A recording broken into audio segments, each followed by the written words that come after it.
శాస్త్ర యూనివర్సిటీకి వెళ్ళిన తర్వాత అప్లికేషన్ ఫిల్ చేసేటప్పుడు నేనే ఫస్ట్ వచ్చాననమాట. కాబట్టి నాకే నంబర్ ఫస్ట్ ఇచ్చారు.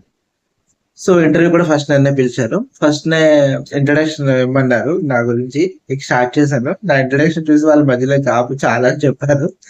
తర్వాత డెమో ఇమ్మన్నారు. ఎందుకంటే ఇది టీచింగ్ కోసం కాబట్టి మీ వాయిస్ చూస్తాము, మీ డెలివరీ చూస్తాము, అపియరెన్స్ మొత్తం చెక్ చేస్తాము.